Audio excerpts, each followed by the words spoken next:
Vamos começar então nosso encontro, são 20 horas e 5 minutos, e a abordagem da aula de hoje, ela é mais para trazer um amadurecimento, uma reflexão mais profunda para os médiuns, principalmente os médiuns que estão iniciando, e quando falamos médium iniciando, são médiuns, né, que têm 2 anos, 3 anos de experiência ou antes disso.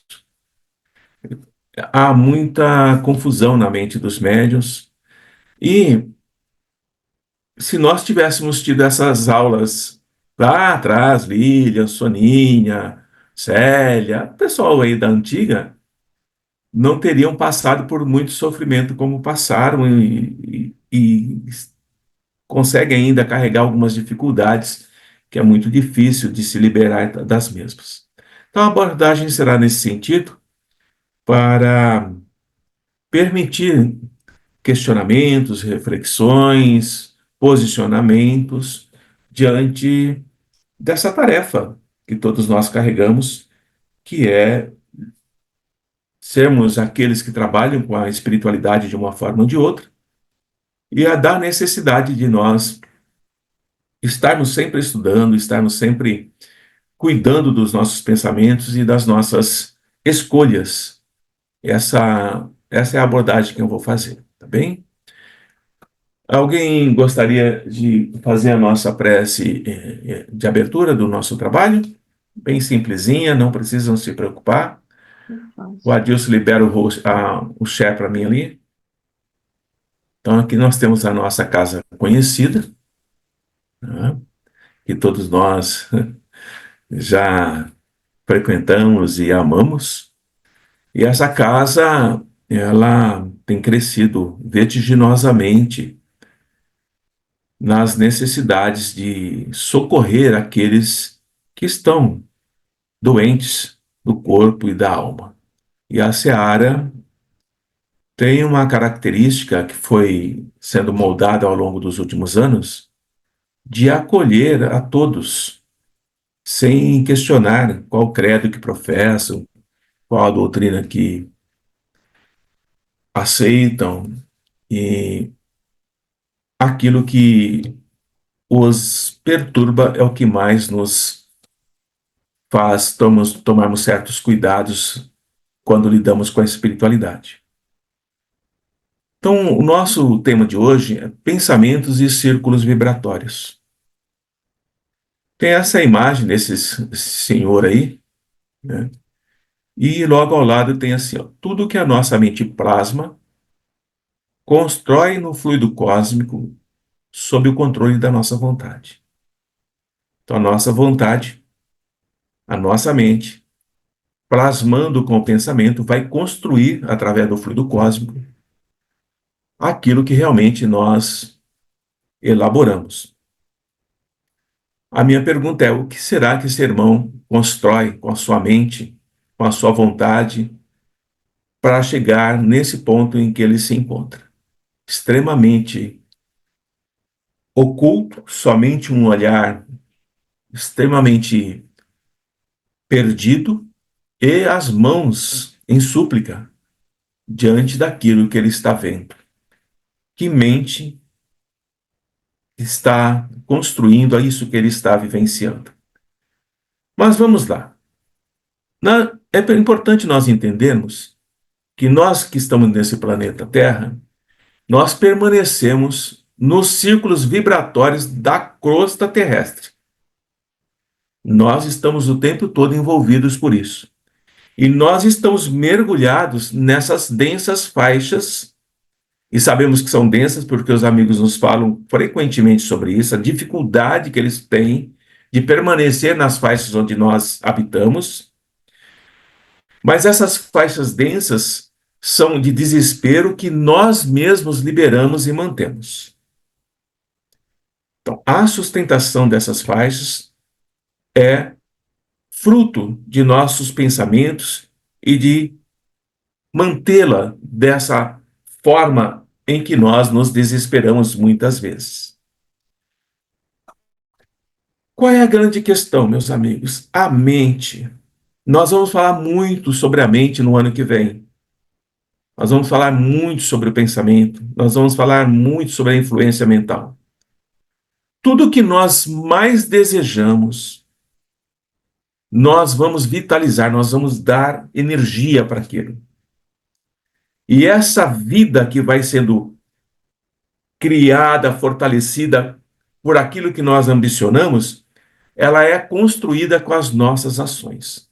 Fazendo um paralelo, nós ali na Seara, nós ambicionamos vitalizar a casa, dar vida para a casa. Nós ambicionamos que as nossas ações elas sejam as mais amplas possíveis para abarcar todo tipo de sofrimento.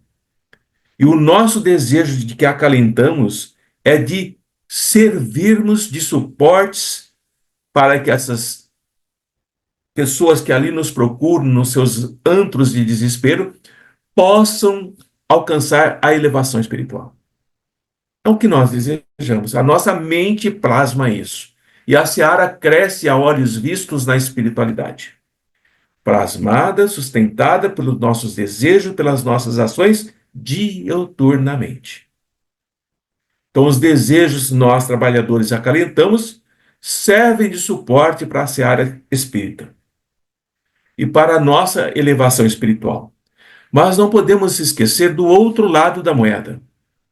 Essas mesmas ambições, essas nossas ações, esses nossos desejos também podem ser uma armadilha para a nossa queda. Quando, mesmo no local onde nós estamos, os nossos desejos, as nossas ambições não estão em harmonia fluídica com aquilo que a casa pretende construir em si, nós estamos construindo a nossa armadilha e a nossa própria queda através da ativação das diversas áreas do nosso cérebro, como vocês estão vendo aí nessa imagem animada. Todos os centros do nosso cérebro estão sendo ativados e por nossas ações e nossos desejos. Eu estou me aproximando agora de um ponto muito delicado, que é o nosso comportamento mental. Então eu coloquei uma rave, os lugares onde o nosso comportamento mental, não é porque está na rave que você tem um comportamento mental pernicioso. Você pode estar ali e a sua mente está somente na diversão. Mas se a sua mente, estando num antro, num local como esse, de festas, de grupos que se divertem, de grupos que se encontram, o comportamento mental do grupo é pernicioso e a sua mente está ligada a esse tipo de perniciosidade, onde muitas pessoas se agrupam, nós já estudamos isso muitas vezes, de acordo com a continuidade, isto é, o fluxo mental das pessoas que ali estão, de acordo com o volume, com a quantidade de mentes que estão ali, e o conteúdo que essas mentes estão formando, formulando e emanando, começam a atrair espíritos que fazem habitação nesses lugares, porque sabem que logo mais haverá um outro grupo, depois haverá um outro grupo, depois haverá um outro grupo, e eles constroem trincheiras de sofrimento espiritual nesses locais que vão se ampliando. Quer dizer que esses locais são proibidos para nós? Não, não são. Mas nós temos que ter certeza e a noção muito ampla e concreta em nós de que são locais de grande sofrimento espiritual que se ampliam cada vez mais, devido ao comportamento mental da maioria daqueles que ali frequentam. Bebidas, drogas, sexo, violência e tudo aquilo que podemos chamar de desequilíbrio. Por outro lado, voltamos para a seara espírita. A recíproca é verdadeira. Quando nós nos reunimos na casa espírita, o nosso tônus psíquico é de elevação superior. cada um na sua frequência vibracional, cada um com a sua mente no alcance que possui.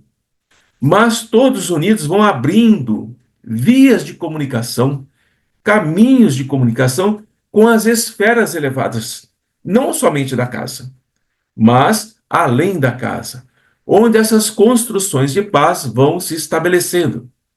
E os espíritos benignos vão conviver com as nossas almas que são afins. Então, as nossas almas, lá na Seara, são afins com a espiritualidade elevada.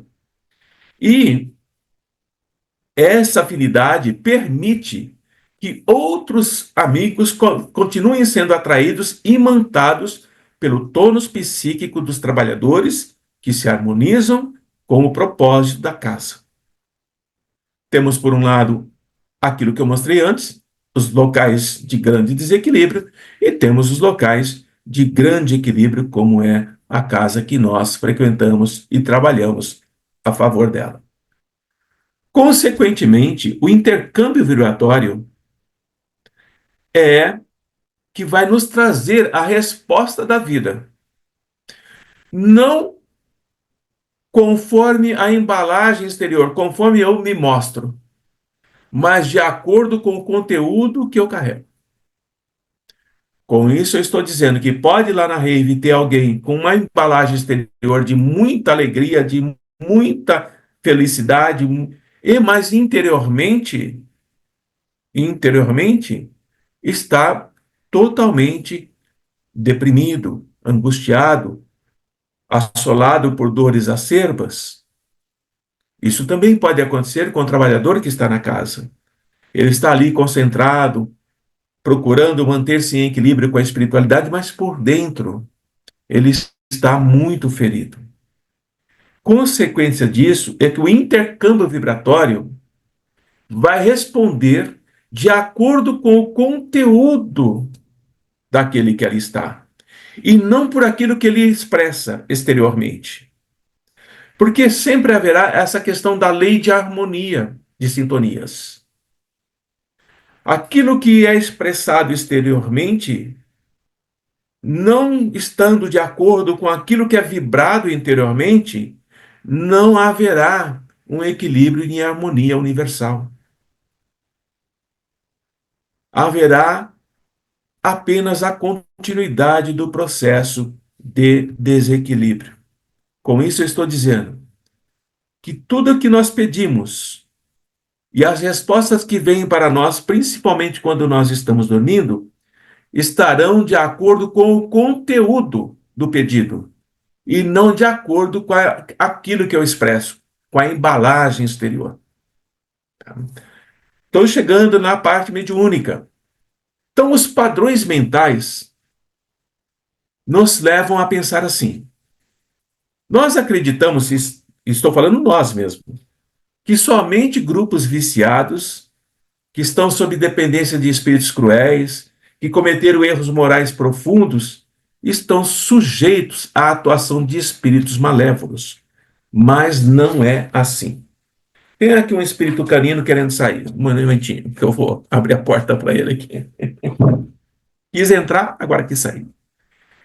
Então, muitas vezes nós, equivocadamente, pensamos, porque estamos trabalhando com a espiritualidade, que estamos nos dedicando a uma doutrina, que estamos procurando trazer para nós todos esses quesitos e que acreditamos que vai nos tornar mais capacitados para percebermos o socorro da espiritualidade, nós estamos livres dos ataques de espíritos malévolos, não estamos. Isso é um equívoco nosso. E nós temos exemplos disso todos os dias lá na Seara. Médiuns sérios, responsáveis, trabalhadores, sendo atacados de forma violentíssima. E isso serve como aprendizado para nós, para estarmos sempre atentos, sempre procurando nos aperfeiçoarmos e nos melhorarmos. Então, não podemos permanecermos nesse equívoco de que somente grupos, pessoas com grandes problemas é que são sujeitas à atuação de espíritos malévolos. Não é assim. Qual é a grande questão? Vejam bem, vamos pegar os jovens da Seara. Se é uma pessoa que tem um temperamento jovial, extrovertido, gosta de sair, gosta de ir para bares, gosta de ir para festas de amigos, e ele não tem ainda a maturidade para compreender o quanto esse envolver-se com o mundo espiritual traz como reflexos sobre ele questões muito importantes, ele vai se expor a riscos desnecessários.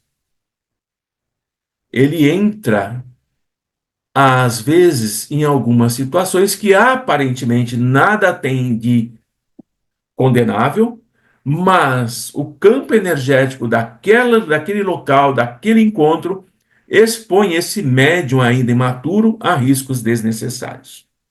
Aqui eu me recordo e levo vocês a recordarem, lá atrás, quando a Lilian começou novinha, a Sônia começou novinha. Muitas vezes nós nos expusemos a riscos desnecessários por não termos conhecimento.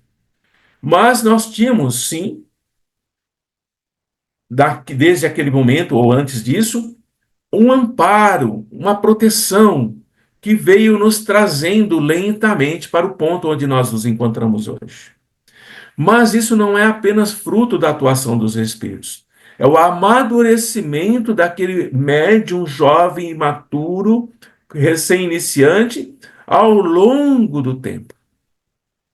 E isso vai afastando-o vagarosamente dessas situações de perigo espiritual. Mas muitos não conseguem. Muitos se perdem. Muitos acabam com sérios problemas da psique, com sérios problemas na sexualidade, com sérios problemas de relacionamento e outros agravantes que vão se expondo dia a dia. Quanto aos médios iniciantes. Então, toda essa abertura foi para chegar nessa parte.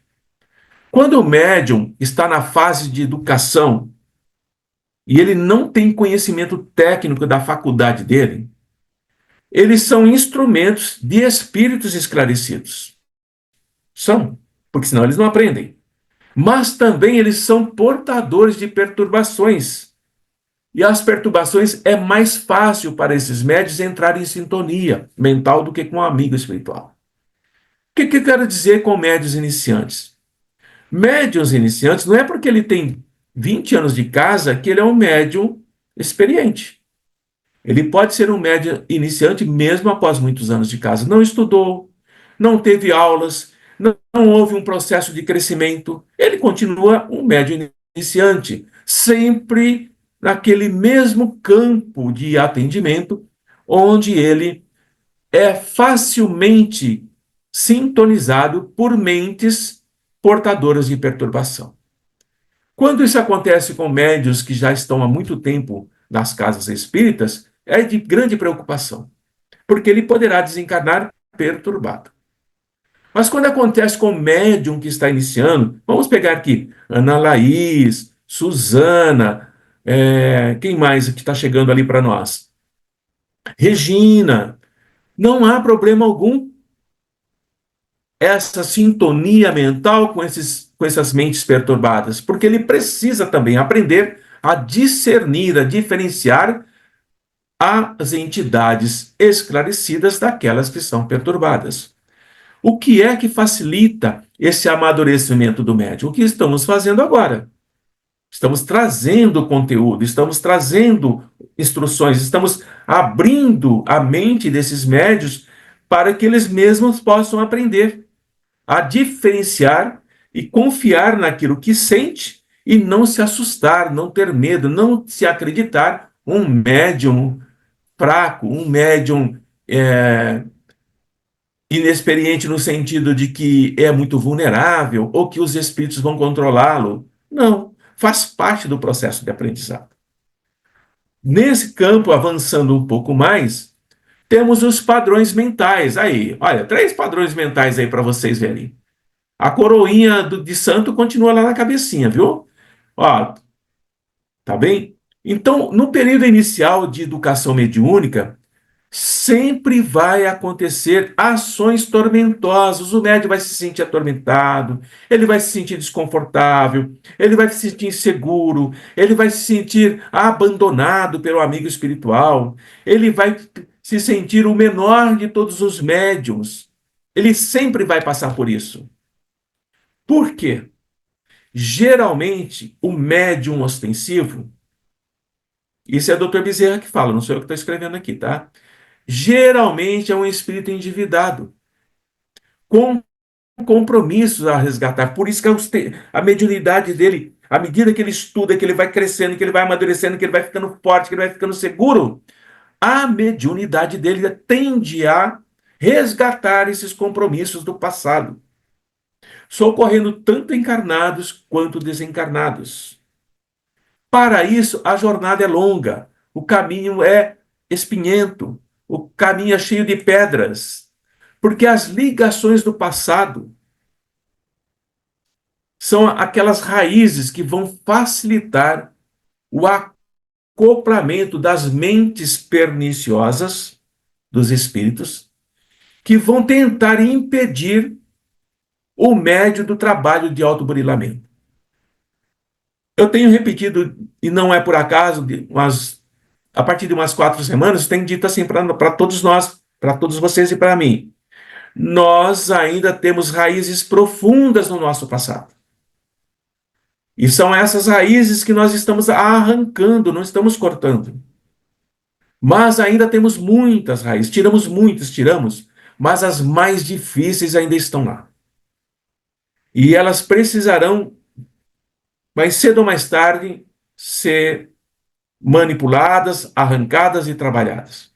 Então, esses espíritos aos quais as nossas raízes, as nossas matrizes mentais estão ligadas a eles, vão tentar impedir o trabalho de autoaperfeiçoamento do médium, no exercício da caridade, da paciência e do amor. Por quê?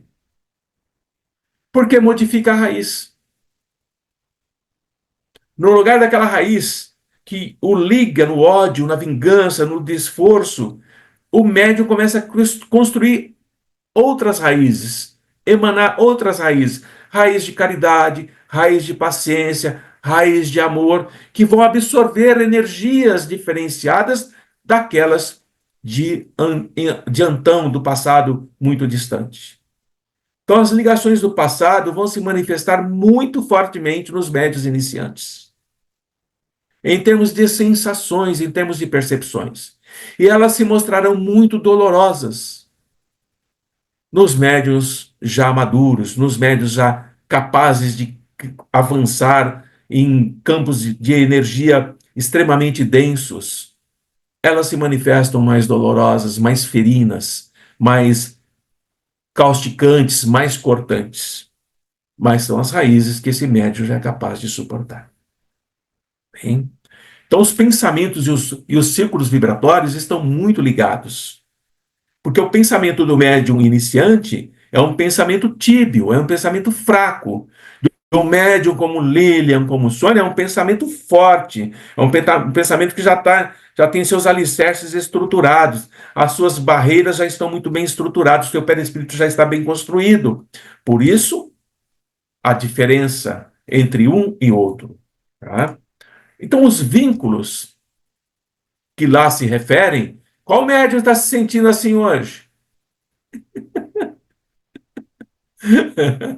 Assim, ah, meu Deus, mal tira o pé do chão, né? Por que é que isso acontece? Às vezes nós nos sentimos esgotados, exaustos, pensando assim, meu Senhor, ainda tenho mais 2 aulas para preparar, tenho que pesquisar, tenho preleção na casa tal, na casa tal, tenho... É dessa forma que nós nos sentimos. Porque esses débitos, esses vínculos que nos vinculam aos cobradores, eles não perdem a gente de vista. Eles não nos perdem de vista. Por quê? Porque eles querem cercar a nossa casa mental.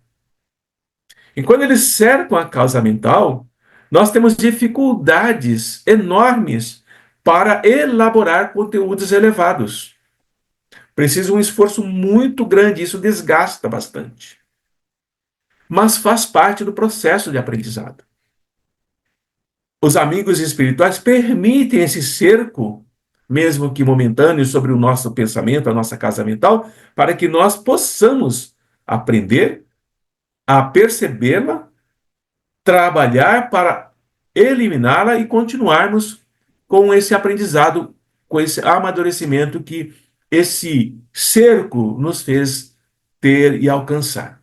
Consequentemente, todas as vezes que vocês se sentirem cansados, abatidos, sem forças, desanimados, não pensem, não pensem que isso é apenas seu ou apenas da espiritualidade adversária, ou que os amigos não estão auxiliando. Não é isso.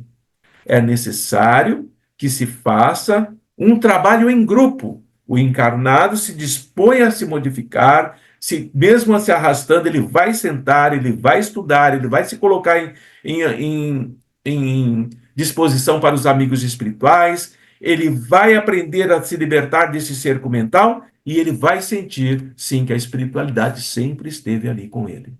Mas é uma oportunidade para aprender. Consequentemente, quando assim se sentirem, são vínculos que ainda nos ligam aos nossos cobradores, como tivemos ontem, né, Adilson? Eu e o Adilson. Então, esses vínculos têm qual propósito? É assim, ó. Quem ainda não tem essa ideia precisa começar a construir. A percepção mediúnica, a mediunidade, é um campo precioso, é um campo vasto. É aquilo que Jesus nos fala. A colheita está por fazer, mas os trabalhadores são poucos. São poucos médiums que vão ceifar nesse mundo da espiritualidade com a sua mediunidade extremamente afiada e alcançando todos os vastos limites e vibrações onde ele precisa trabalhar. É por isso que o médium é assediado todo dia, toda hora, em qualquer lugar. E é intenso isso. É intenso. São esses adversários que eram os nossos companheiros, aos quais nós pertencíamos nos mesmos grupos, nas mesmas falanges, atuando. Vão tentar impedir o crescimento espiritual. Porque se o médium cresce, ele se liberta do grupo. Eles não querem. Não querem. E é preciso ter isso em mente. Se eu estou sendo muito assediado, é porque eu estou crescendo, eu estou me desenvolvendo, não é porque eu estou pior. Eu estou melhorando. E eles não querem que eu melhore. Porque se eu melhorar mais, eu me liberto deles. São grupos, são menos grupos aos quais eu devo me preocupar, porque eu estou desligado deles. Terão outros? Sim, claro, haverá outros grupos. Mas aqueles já não me importunam mais. Se eu não conseguir sair do básico, que dirá daqueles que estão avançados no processo obsessivo? É preciso essa gradação, é preciso esse crescimento do médium. Mas ele só consegue por ele mesmo. Por mais que nós, que estamos ali na seara, preparando aulas que poucas pessoas têm com esse conteúdo, o médium ele não percebe o valor disso, ou ele ainda não despertou para essa oportunidade, ele permanece ali naquele grupo básico de adversários tentando assediá-lo, impedindo o crescimento espiritual dele. E estão conseguindo. Estão conseguindo. E ele vai ficar sempre ali no básico. Por mais tempo que ele possa permanecer, por mais que ele mude de casa, por mais que ele mude de grupo, por mais que ele mude de dirigente, ele sempre será aquele médium no campo básico. Não sairá daquilo. Porque ele não deseja isso, ele não busca isso. Quais as consequências de vocês médios ostensivos? Vocês vivem em uma faixa vibratória diversa daquelas que a maioria das pessoas não possuem. A maioria das pessoas não possuem disposições mediúnicas ostensivas. E os que possuem desconhecem. E aí começam as situações difíceis. Eu coloquei essa foto do pai do casal discutindo e o filho, né, numa situação difícil, registrando todo esse conflito, todo esse envolvimento e cercado de incompreensões. E essas incompreensões se manifestam de várias formas. Ah, você vai novamente para a Seara, por que não leva o seu colchão para lá? Ah, você vai novamente para o encontro do domingo, por que que você já não fica lá? Né? Nós vamos ouvir, são incompreensões. Mas nós temos que entender que são incompreensões originárias causadas por faixas vibratórias de espíritos que assediam aqueles que convivem conosco para que criem situações extremamente desagradáveis, onde nós, para não criarmos conflitos maiores, negociamos conosco mesmo. Bom, eu não entro aqui, mas tal dia eu vou. Mais ou menos isso. Nós fazemos esse tipo. Mas pouco a pouco é preciso começar a colocar a importância para si mesmo dos encontros aos quais se faz necessário a presença. É fácil? Não é fácil, porque a influência do encarnado, que convive conosco, ela é muito intensa e extremamente delicada. Então, no nosso próximo encontro, nós vamos abordar as fases iniciais da mediunidade e as dificuldades que o médium enfrenta. Será o tema do nosso próximo encontro, tá bem? Agora nós vamos discutir um pouco ah, o que vocês quiserem comentar sobre essa pequena e rápida exposição. Procurei ser bem sintético para vocês não se cansarem e dar tempo para perguntas, tá bem? Nós vamos até às 9 horas, faltam 20 minutos, tá? Para a gente conversar bastante. E aí eu vou fazendo algumas outras considerações que eu achar que são necessárias. Alguém quer comentar alguma coisa? Esclareceu, piorou, desanimou, atrapalhou mais? Não. Mas é importante saber dessas coisas, tá bem? Se nós estivéssemos sabendo disso há muito tempo atrás, nós não teríamos passado pelo calvário que nós passamos, né?